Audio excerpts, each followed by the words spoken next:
Selamat sore, bersama saya Sandy Sopakua. Jumpa lagi kita pada KPA Online Tamrin, masih dengan bacaan kisah pengharapan yang ditulis oleh Ellen G. White. Mari sama-sama kita ikuti lanjutannya yang telah masuk pada bagian ke-29. Namun sebelumnya mari sama-sama kita berdoa. Bapa kami di sorga, terima kasih Bapa atas berkat-Mu hingga sampai pada hari ini. Sekarang kami akan melanjutkan pelajaran-Mu ya Bapa. Kiranya Bapa dapat menyertai kami dalam mempelajari hal ini sehingga dapat membuat kami lebih dekat lagi kepada-Mu ya Bapa. Terima kasih Bapa telah mendengar dan menjawab doa kami. Dalam nama Yesus dan penebus kami. Amin.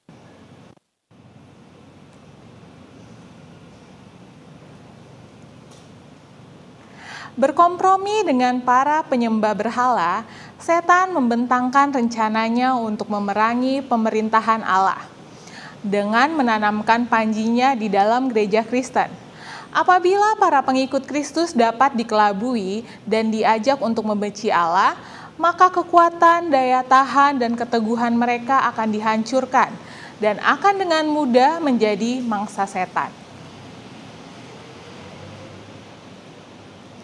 Sekarang musuh besar itu berusaha untuk mencapainya dengan tipu muslihat untuk apa yang dia telah gagal kuasai dengan kekerasan. Penganiayaan telah berakhir dan digantikan dengan panggilan yang berbahaya, yaitu kekayaan dan kehormatan duniawi. Para penyembah berhala dituntun untuk menerima sebagian iman Kristen, tetapi mereka menolak kebenaran yang mendasar. Mereka mengakui menerima Yesus sebagai anak Allah dan percaya kepada kematian dan kebangkitannya. Tetapi mereka tidak percaya tentang penghukuman terhadap dosa dan merasa tidak perlu pertobatan atau suatu perubahan hati. Dengan beberapa karunia sebagai bagian mereka merencanakan bahwa orang Kristen juga harus memberikan karunia itu, sehingga semua dapat bersatu pada landasan percaya di dalam Kristus. Sekarang gereja berada dalam bahaya yang mengerikan. Penjara, penganiayaan, api, dan pedang adalah berkat bagi mereka dibandingkan dengan apa yang akan mereka dapatkan. Banyak orang Kristen akan tetap berdiri teguh, mereka menyatakan tidak akan berkompromi. Mereka beranggapan bahwa apabila mereka menyerah atau mengubah sebagian dari iman mereka dan bergabung dengan orang yang telah menerima sebagian dari hal kekristenan, ini merupakan jalan pertobatan mereka sepenuhnya. Hal itu merupakan suatu waktu yang sangat menyedihkan bagi para pengikut Kristus. Di bawah selimut kepura-puraan kekristenan, setan mengadakan gerakan secara tidak terlihat masuk ke dalam gereja untuk merusak iman mereka dan mengalihkan pikiran mereka dari firman kebenaran itu.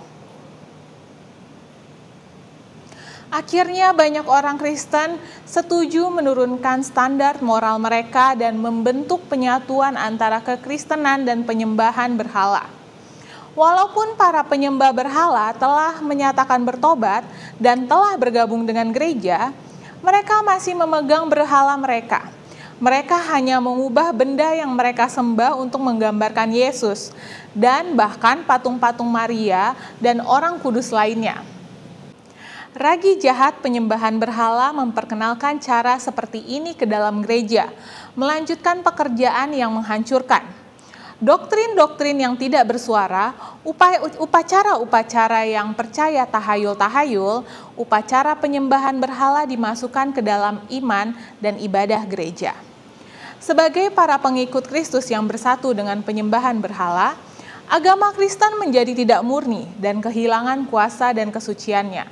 Namun demikian, masih ada orang yang tidak tersesat oleh penipuan ini. Mereka tetap mempertahankan kepercayaan mereka kepada Pencipta kebenaran dan beribadah hanya kepada Tuhan. Ada dua golongan di antara orang yang menyatakan pengikut Kristus.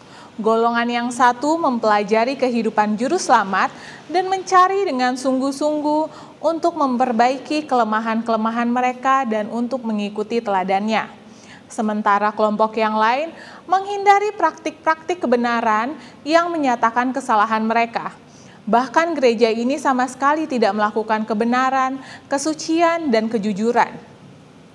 Juru selamat kita mengajarkan bahwa mereka yang dengan sengaja memanjakan diri di dalam dosa tidak boleh diterima oleh gereja. Sampai saat ini dia masih menghubungkan dirinya dengan orang yang memiliki karakter yang tidak sempurna.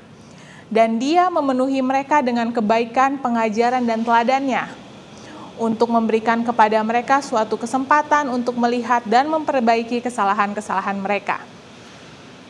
Tidak ada penyatuan antara putra mahkota terang dan putra mahkota kegelapan, dan tidak akan pernah ada penyatuan antara kedua pengikut mereka. Ketika orang Kristen menyetujui untuk bergabung dengan orang yang setengah-setengah bertobat, mereka akan mulai berjalan semakin jauh dan semakin jauh dari kebenaran. Setan berbahagia karena berhasil mengelabui begitu banyak pengikut Kristus. Dia kemudian membawa kuasanya untuk menjadi beban bagi mereka, mengilhami mereka untuk menganiaya orang yang tetap setia kepada Allah. Tidak seorang pun yang mengetahui cara menentang iman orang Kristen yang benar seperti mereka yang pada suatu waktu pernah mempertahankannya. Orang Kristen yang murtad ini bergabung dengan orang yang setengah-setengah, meninggalkan penyembahan berhala dipimpin untuk memerangi dan melawan doktrin-doktrin Kristus yang paling mendasar.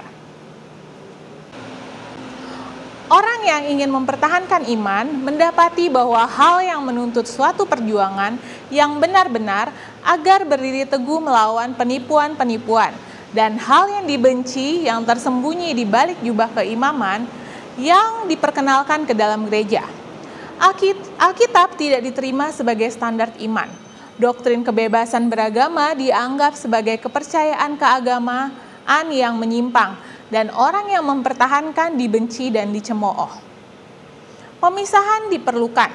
Setelah lama menghadapi banyak pertentangan sengit, maka orang yang setia memutuskan untuk mengakhiri semua hubungan dengan gereja yang murtad apabila gereja itu masih menolak untuk pembebasan diri dari penipuan dan penyembahan berhala. Mereka melihat bahwa pemisahan adalah mutlak diperlukan apabila mereka menurut firman Allah. Mereka tidak boleh bertoleransi terhadap kesalahan fatal bagi jiwa mereka dan memberikan satu teladan yang membahayakan iman anak-anak dan cucu-cucu mereka. Agar tetap damai dan bersatu, mereka bersedia memberikan konsesi untuk tetap hidup benar kepada Allah. Tetapi mereka merasa terlalu mahal apabila itu berarti harus mengorbankan prinsip. Apabila persatuan dapat datang hanya oleh berkompromi dengan kebenaran dan kebaikan, biarlah ada perbedaan dan bahkan peperangan. Adalah merupakan kebaikan bagi gereja dan dunia apabila prinsip-prinsip yang menggerakkan orang percaya yang setia menyadarkan kembali di dalam hati umat Allah yang berpura-pura itu. Rasul Paulus menyatakan bahwa setiap orang yang mau hidup beribadah di dalam Kristus Yesus akan menderita aniaya. 2 Timotius 3 ayat 12. Lalu mengapa penganiayaan itu tampaknya tidur? Alasan satu-satunya adalah bahwa gereja telah berkompromi dengan standar dunia sehingga menidurkan pertentangan, kemurnian, dan kesucian karakter agama sekarang ini tidak menandai iman Kristen. Kehidupan keagamaan sekarang ini tidak semurni dan sesuci tabiat yang menandai iman orang Kristen pada zaman Kristus dan rasul-rasul. Hal ini terjadi karena roh berkompromi dengan dosa, karena kepercayaan terhadap firman Allah dihargai dengan sikap acuh tak acuh. Karena kecilnya kesalehan di dalam gereja, bahwa kekristenan nampaknya begitu populer di dunia. Harus ada pembaharuan iman dan kuasa gereja mula-mula, dan roh penganiayaan dan api penyiksaan akan dihidupkan dan dinyatakan kembali. Demikianlah pembahasan kita pada sore hari ini. Mari sama-sama kita berdoa. Bapa kami yang di sorga, terima kasih Bapa atas berkat-Mu hingga sampai pada hari ini. Bapa, tadi kami sudah mempelajari sebagian dari firman-Mu ya Bapa, berkatilah agar firman-Mu ini dapat menjadi terang dalam kehidupan kami ya Bapa, sehingga kami dapat melakukan seturut dengan kehendak-Mu. Terima kasih Bapa sudah mendengar dan menjawab doa kami, dalam nama Yesus Sama dan Penebus kami, amin. Sampai jumpa minggu depan, Tuhan memberkati.